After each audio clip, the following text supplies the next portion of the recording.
This playthrough is rated T for teen. Greetings and salutations, viewers. Vauldemare here with another episode of Star Wars: Knights of the Old Republic. In our last episode, we went through the tutorial stage as our friend and ally Trask Olgo tried the best he could to prepare us for what would occur on the Endar Spire. Unfortunately, some dark Jedi scum appeared to tackle us, but Trask sacrificed himself to hold him back while we could survive. God, may the Force be with you, Trask Olgo, wherever you go. So now it's just me. Now I need to get through the rest of the Endar Spire on my own and try to make up my way to Carth Onasi, and hopefully you also meet up with Bastila. She's a Jedi, pure awesomeness. We gotta make sure we can get to her. Alright, so we've seen the enemy, but I don't... Is it just him? Yeah, let's go ahead and... Oops. Let's go ahead and flurry him. He's there by himself. Aha! You cannot beat us? Man, like, it might not hit all the time, at least at these low levels, but man, when you flurry someone, just accept it. Anyway, alright, nothing this way. I will miss a bit, though, at the beginning, so, you know, that's the only annoying thing that's missing, but there are secret roles happening in the background, so who knows what good will come of it. Alright. Alright, pretty easy. Alright, how many people are in there? Only two. Grenades wouldn't hit all of them. So let's just take our chances with the... Alright, so let me show you the pause trick. Now what happens is when you pause, press the X button, well, at least on any controller you're using, and it'll store up options. What this can do is this is also a way to like not to micromanage every single action, but you can kind of like go, oh, I need to attack. Oh, I got hit. I might get hit there. Let's use that, or maybe use a stim pack or whatever, or use grenades, yada yada yada. And you can switch between people while doing that. But I thought I'd let you know how to do that. See, it'll keep basically doing the actions I want to do until he's out. So. Be careful. There you go. There's a whole squad of Sith troopers on the other side of that door. You need to find some way to thin their numbers. You could reprogram the damaged assault droid to help you, if you have enough repair parts. Or you could use computer spikes to slice into the terminal and use the Endar Spire security systems against the Sith. Now this is a way, basically this is the game telling us there's multiple ways to get past a puzzle or area. Now, depending on how you're playing, sometimes you want to do all the options to get as much experience as you can. In this case, I have both repair and I have computer use, so I could use either the security panel or combat droid to get past this part. If I had security, I could, it would take me less computer spikes to get through the door itself, but either way works. Now the footlocker, I believe, is going to have all the parts I need. Yeah, it's going to give me computer spikes for computer use and parts for repair work. Either way would work. Let's see if there's anything else in here before I get that. Doesn't look like it. Okay. I don't remember where every single little item is now. I don't know. I know in some areas you can actually do multiple options on how to get through a thing. Now this tells you basically the tutorial for it. Some droids in the game are disabled or damaged and can be repaired by a player. Fixing a droid this manner requires parts. Now, this isn't a required skill in the game. It's one of those things that's useful in certain areas, so if you're playing the Scoundrel, you'll take use of this type of stuff quite regularly, but it's not required to beat the game. More complicated repairs require more parts, and there were parts required depending on how damaged the droid is, so we could repair the droid. So we could do a couple of things for the same. Because it gave us enough parts, we could actually activate the shields of the droid, and we can engage into patrol, so we can do both. Let's go and do that. Yes, we have a high enough repair, we succeed. Patrol mode engaged. Once you end this session, the droid will begin patrol and destroy enemy encounters. Now you could just, if you're not very good at repair, you could just get him on patrol mode and not have a shield. Shield basically means he'll last a bit longer, so there you go. The droid engages in patrol mode and moves off to carry out your program instruction. Now, if you want to, I can also do slicing too before it even opens the door to take advantage of that.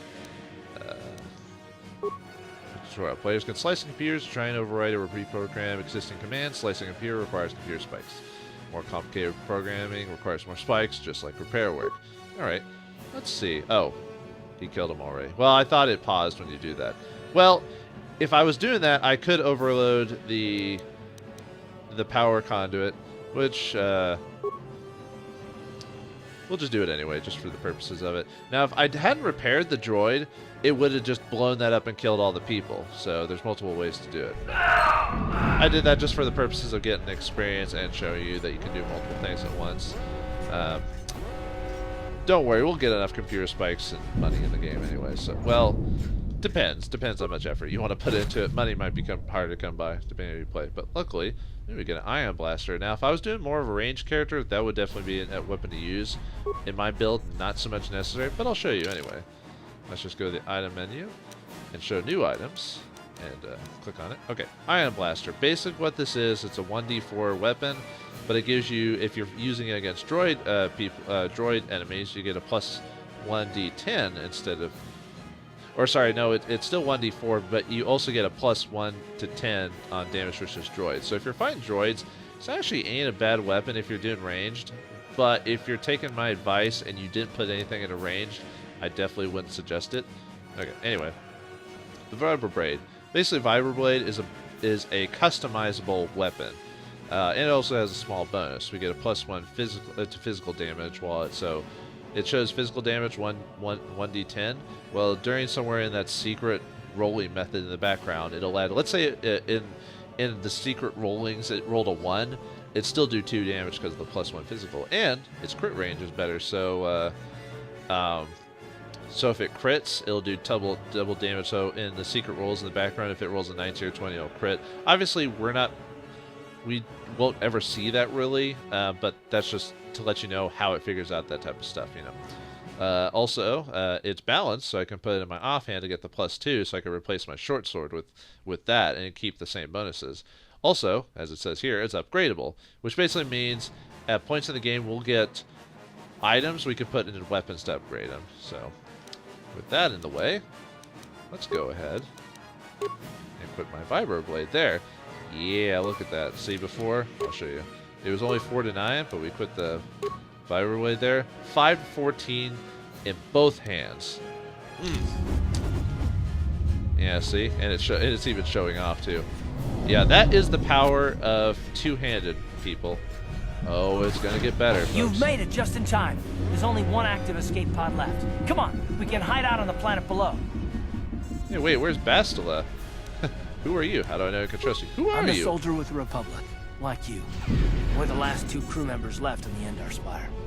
Bastila's escape pod's already gone, so there's no reason for us to stick around here and get shot by the Sith. Now, come on. There'll be time for questions later. Wow, there was some catchiness with the voicing right there. Oh, is there something I missed? Oh no, that's just the combat droid. Can I actually interact with the droid? Yeah, I didn't think so. It's very much done. Now, alright, Carth says we need to get out of here. Apparently Bastila's either gotten away or something like that, so can I talk to Bastila's escape pod's already gone, so there's no reason for us to stick around here and get shot by the Sith. Now, come on. There'll be time for questions later. I must have missed that. Alright, Carth, you're the soldier. You're the official Republic. I'm just a hired gun. Let's get out of here. No saving the Endar Spire. This is the last escape pod and your only hope of survival. Basically, it's saying, hey, if you missed anything and wasn't sure, I mean, you can't go back to the previous area where Trask was, but anywhere on this, so if you missed checking a enemy or whatever, make sure to get it. Now, obviously, if you miss something, it's not the end of the world, but, you know, get as much stuff as you can. But I've gotten everything, so let's get out of here.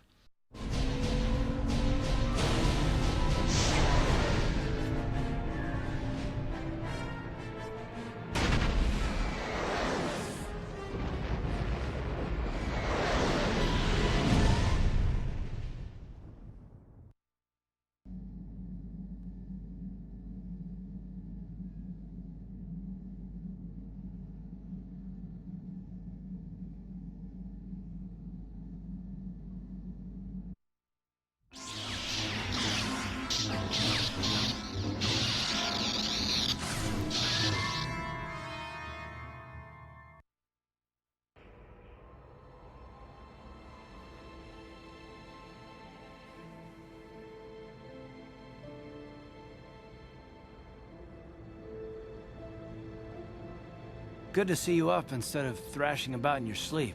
You must have been having one hell of a nightmare. I was wondering if you were ever going to wake up. I'm Carth, one of the Republic soldiers from the Endar Spire. I was with you in the escape pod. Do you remember? Man, we must have had a rough landing. We fell down, got knocked out, had strange dreams about Jedi fighting. That's a weird premonition there.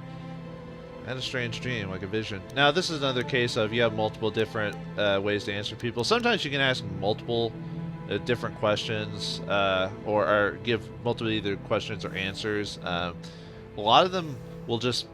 Some of them will be have minor details on like characters' reactions to you, while others will be purely for information purposes. So, how do I want to play this guy? Right, I'm Vauldemare, by the way. How did there? I had a strange dream, like a vision I'm not or surprised. something. You took a serious blow to the head. You're probably having all kinds of strange dreams. I wouldn't worry too much about it. We've been slipping in and out of consciousness for a couple of days now, so I imagine you're pretty confused about things. Try not to worry. We're safe. At least for the moment. We're in an abandoned apartment on the planet of Terrace. We were banged up pretty bad when our escape pod crashed, but luckily I wasn't seriously hurt. I was able to drag you away from our crash site and all the confusion, and I stumbled into this abandoned apartment. By the time the Sith arrived on the scene, we were long gone. Oh, luckily that you didn't get hurt. Only the main character who can't sleep properly has strange dreams. The Sith, I guess I owe you one. Huh, I guess well, you did pull my rear out of the fire. I guess I owe you one. I guess I owe you. You don't my have to life. thank Thanks. me. I've never abandoned anyone on a mission, and I'm not about to start now. Besides, I'm gonna need your help. Terrace is under Sith control. Their fleet is orbiting the planet. They've declared martial law, and they've imposed a planet-wide quarantine. But I've been in worse spots. I saw on your service records that you understand a remarkable number of alien languages. That's pretty rare in a raw recruit, but it should come in handy while we're stranded on a foreign world. There is no way the Republic will be able to get anyone through the Sith blockade to help us. If we're gonna find Bastila and get off this planet, we can't rely on anybody but ourselves. Well, I've been through the far reaches of the Outer Rim by myself, according to my records. I think I should be fine. Let's see. Why is it so important to find Bastila anyway? That smack to your head did more damage than I thought. Bastila's a Jedi. She was with the strike team that killed Darth Revan, Malak's Sith master. Bastila's the key to the whole Republic war effort. The Sith must have found out that she was on the Endar Spire and set an ambush for us in this system. I believe Bastila was on one of the escape pods that crashed down here in Terrace. For the sake of the Republic war effort, we have to try and find her. So, are you saying Bastila is our only hope? Okay, then. Let's see. He can be like kind of a dick. Forget, I'm not risking my life. I need to should start. How can one person, even a Jedi, be so important? Bastila is no ordinary Jedi. She has a rare gift the Jedi call battle meditation. Bastila's power can influence entire armies. Through the Force, Bastila can inspire her allies with confidence and make her enemies lose their will to fight. Often that's all it takes to tip the balance in a battle. Of course there are limits to what she can do, but from what I understand of her ability, it requires great concentration and focus to maintain her battle meditation. The attack on the Endar Spire happened so fast, she never had a chance to use her battle meditation. Like us, she barely got out alive. So that's why we didn't take out the Sith immediately like we did. At first it sounded like she had this just fantastic power that could have no flaws, and well, you get hit on the head before you even know it. How can you ask for that? So how do you even know Bastila's still alive? But Bastila's young, and she has a powerful command of the Force. We survived the crash landing, so I'm willing to bet that she may have too. Besides, what's the alternative? I mean, if she's dead, then no one can stop Malak and his Sith from wiping out the Republic, and I'd rather operate on the assumption that she survived. I guess it's better to be an optimist than a pessimist, going around going, "You dark, everything sucks." Oh, sometimes during conversation loops you can ask the same questions again. This doesn't happen all the time, but every once in a while. Okay, I don't want to be a dick in this. By the way, people, I'm playing the canon playthrough of the game, which is why I chose male, by the way. Canon male is nice guy, basically. Or canon version of this character. You find out, if you play the Old Republic, you find out why this is canon. But anyway, we'll get to that when the story dictates it. So what do you suggest we do next? Bastila's gonna need our help. Many of Darth Malak's followers can use the dark side of the Force, and the Sith have already killed more than their share of Jedi in this war. Nobody will be looking for a couple of common soldiers like us. And if we're careful, we can move about the planet without attracting notice, a luxury Bastila won't have. She's gonna have half the Sith fleet looking for her. They know how important she is to the war effort. The whole planet is under quarantine. No ships can land or take off. So if Bastila's gonna escape Terrace, she's gonna need our help, and we'll probably need hers. Hey, having a Jedi on your team is pretty awesome. But I can speak multiple languages, and I've been to the Outer Rim. We can do this. That's it for me. I think I'm taking my chances on my own. This means I guess I'll help you. Well, any idea where we should start looking for Bastila? While you were out, I did some scouting around. There are reports of a couple of escape pods crashing down into the Undercity. It's probably a good place to start. But the Undercity's a dangerous place. We don't want to go there unprepared, and it won't do Bastila any good if we go and get ourselves killed. Interesting. As soon as you start looking. Now, basically, if you want to just get started with the game, you can basically, in certain conversations, you can basically force it to an end if you're not curious about small details and stuff like that. I wouldn't say I'm a completist, but I like knowing as most as I can, even though I'm aware of what it is in the game. But for you viewers, I'll ask some more questions about it. I'll tell you whatever I can, though I don't know how much help it'll be.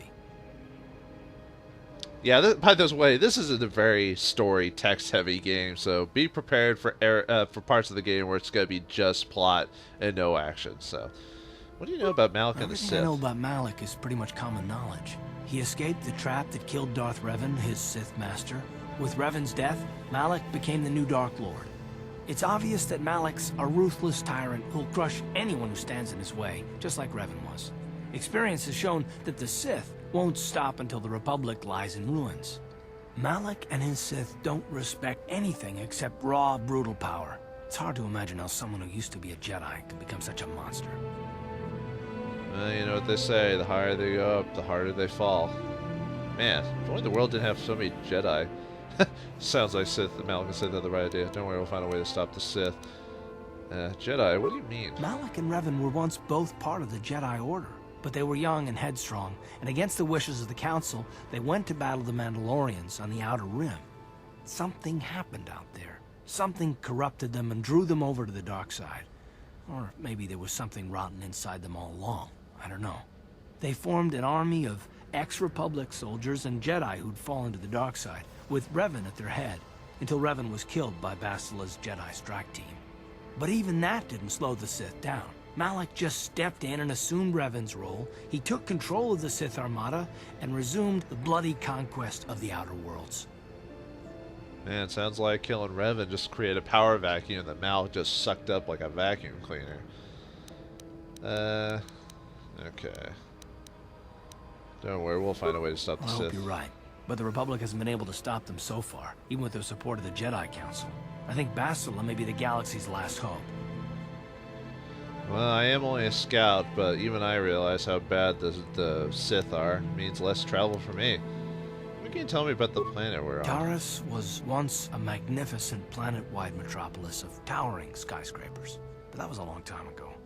The upper city where the rich citizens live is still pretty safe. If it wasn't for the Sith occupation and the planet-wide quarantine, it might not even be a bad place to live. But farther down, things have degenerated. The lower city is nothing but a slum overrun by swoop bike gangs, waging a never-ending war for control. And the undercity is... well, it's even worse. The lowest level of Terrace is a wasteland overrun by rat ghouls, mindless, diseased mutants that attack on sight. I've already entered all this info into your datapad journal. Wait, then why'd you let me ask you all these questions? You could have just said at the beginning, go ahead and read it, loser. Anyway, I'd like to know more about you, Carth. I understand why you want to know more about me. I kind of get the feeling we'll be spending a lot of time together over the next while. But this isn't really the best time for long introductions. We should stay focused on the task at hand. There'll be a time for that later. It's almost like Carth has a feeling we're playing a video game. Let's see, we've already answered all the questions, for now anyway. The sooner we start looking for Bastila, the sooner we find her. Good idea. We can use this abandoned apartment as a base. We can probably get some equipment and supplies here in the upper city. Just remember to keep a low profile. I've heard some grim stories about the Dark Jedi interrogation techniques. They say the Force can do terrible things to a mind. It can wipe away your memories and destroy your very identity. But I figure if we don't do anything stupid, we should be okay. I mean, after all, they're looking for Bastila, not a couple of grunts like us. All right, soldier, let's move out. Forced interrogation, hang, wiping your memory. Huh. Weird how you know specific things like that, Carth. Yeah, not important. Let's see what the Slacker has for us, now that we're done with conversation for the bit. Ooh, a couple of beer spice and medpack. Excellent. We'll always need a couple of those. And a workbench. Workbenches. Basically, this allows you to upgrade your items when you find either an upgradable item or weapon, and you can basically upgrade them here. This allows you to upgrade ranged weapons, melee weapons, lightsabers, and armor. Why do you guys keep mentioning lightsabers? None of us are Jedi. Unless Bastila, she'll join our team at some point. Of course. That's what they mean. No wonder Trask mentioned force powers and all that. It's because Bastila will join our team, obviously. Although that might be a bit of a spoiler. But anyway, the only thing we can upgrade right now is the Vibro Blade. Yes, earlier we got the Vibration Cell. It adds +1 to slashing. Since it's a slashing weapon, you can see there the damage bonus +2. So at the minimum will be 3 damage, at most 12, and that's not counting like flurry attacks and stuff like that. Excellent. Alright, assemble it. We are complete. We can also upgrade armor and stuff like that too. This is our base, at least on this in this place. So if we unlock any more characters and stuff like that, they'll be hanging out here. You can talk to them here if you want, or leave them here. But for now, let's see. Is Carth automatically added to our team? Let's see. Maybe if we leave, it'll be auto joins us. Every time you leave the apartment, you must select which prime members you wish to take. This first time you're leaving, you will have to take Carth. Well, of course I will, because he's the only character here. And Carth joins our team.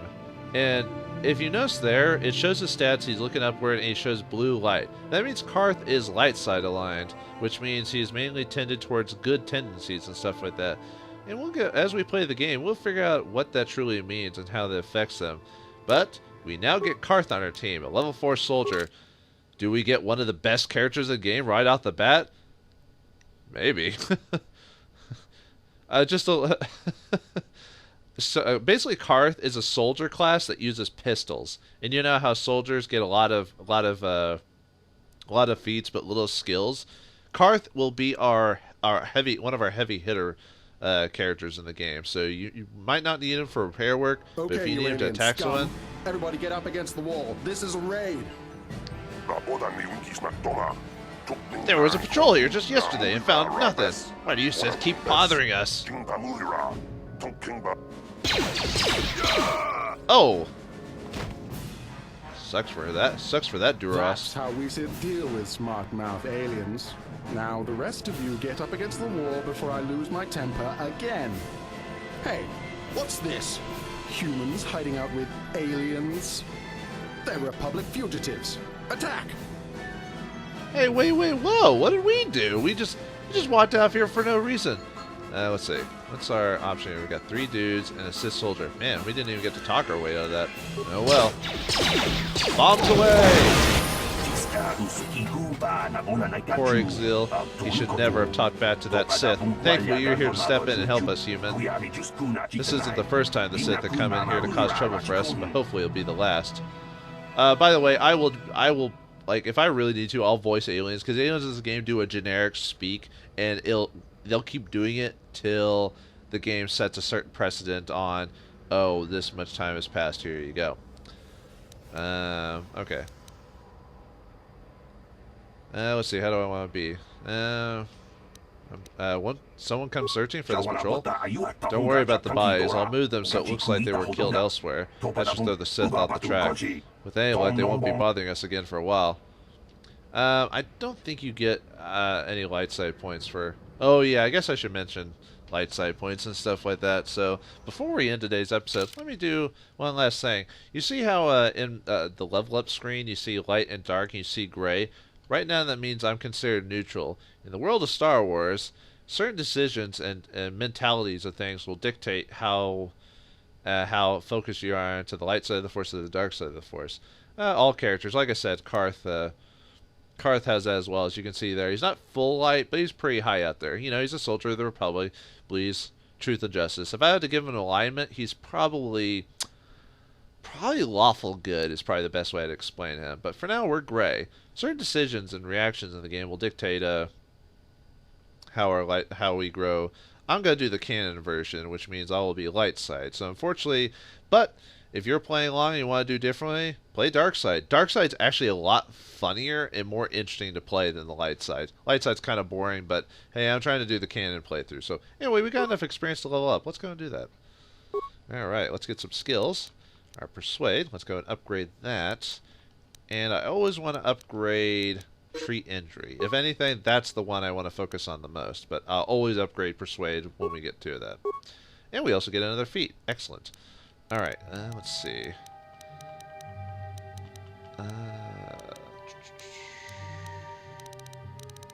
That is a tough decision. Okay. See, is crit the one I wanted to do next? Oops, sorry, I didn't mean to go out of there. Let's see. I think critting is the one I want to do next. Because I actually don't want to focus on power attack, because I'm mainly going to be flurrying in most cases. Or do I want a bonus to melee attack? You know what? Hold on. You know what? We're gonna do that since I need to look up I need to look up how I wanted to level up. I forgot which way I wanted to go. But you know what? We're gonna level up to level 3 in the next episode of Star Wars: The Knights of the Old Republic. Can Vauldemare and Carth find their way to the Undercity and find out information on how to save Bastila from the current from wherever she's at?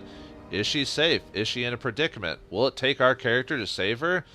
We'll get started next time. Thanks for watching. Hope you enjoyed, and may the Force be with you.